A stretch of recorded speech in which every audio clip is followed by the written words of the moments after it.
Hi, so this is my tutorial of painting my face to resemble a Picasso painting.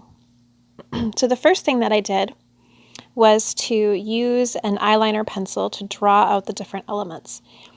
And I specifically had one eye kind of go up from my natural eye and one go down from my natural eye so that they would have that kind of off-center look that Picasso uses. Traced out two different halves of my face and then used Snazaroo face paint.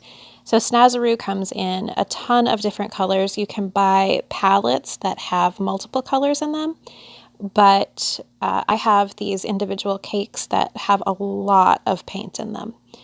If you're just face painting a little bit, the palettes work really well, but I like to have the individual colors because it's easier then to replace them as I go through them. And if you need just a specific color, that's really nice. So the brushes that I'm using are from ELF brand. I just bought a pack, forgot the nose ring. I bought a pack of, I think, 10 makeup brushes pretty inexpensively. I want to say it was maybe $10 for the whole pack. And I really like those for face painting because they're made for makeup, so they're nice and soft, they're gentle on your skin, but I can still get a lot of detail with them and fill in the areas. So the big brush that I'm using is one that you would use for like concealer or foundation.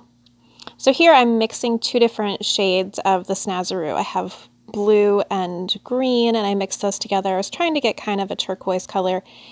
It ended up much more green, which I then went over, you'll see, with blue so that it wasn't too much like Packer colors.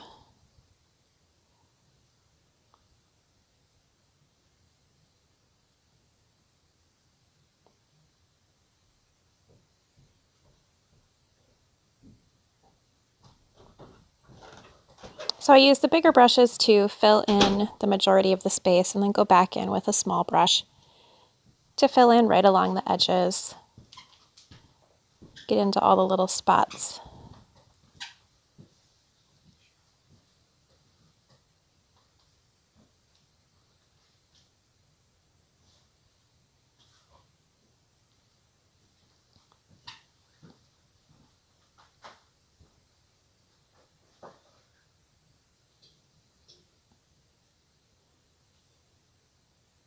So here I'm putting a little more blue on.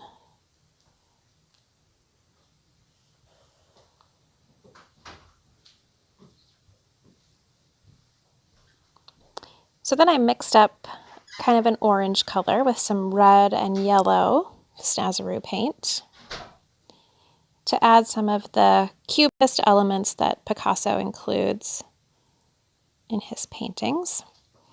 And here is something I learned the hard way. So the orange went over the yellow really nicely, but to try to paint that over the blue-green was really difficult. It did not cover very well. So I first painted my face and then painted my daughter's face. For hers, I learned from my mistakes and drew in those little elements right from the beginning as well.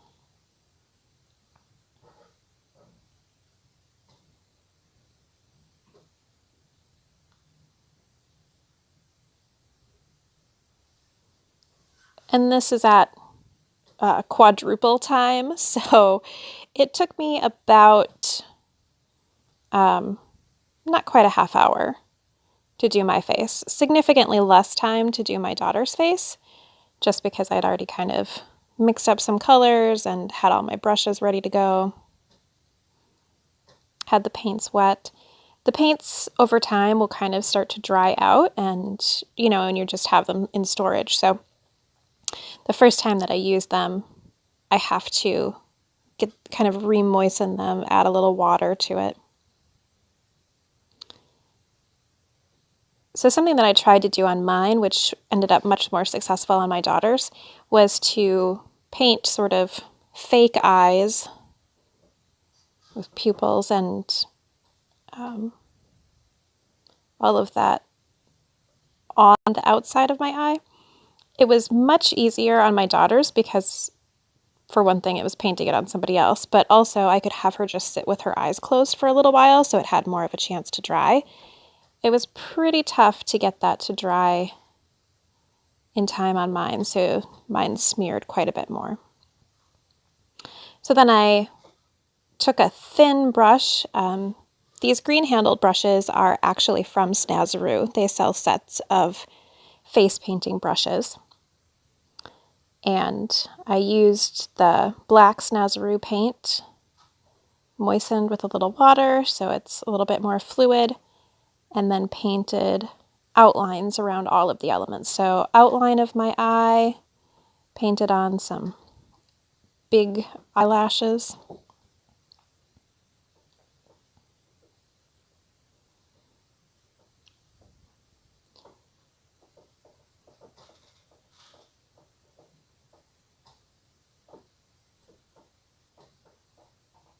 Painted on new eyebrows.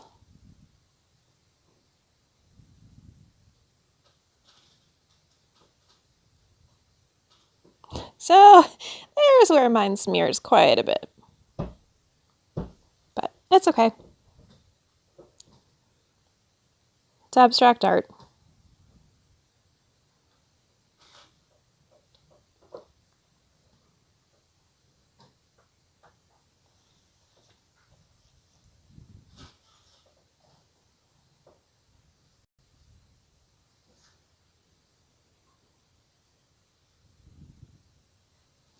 And then I use Burt's Bees lip crayon to fill in my lip area with the nice red.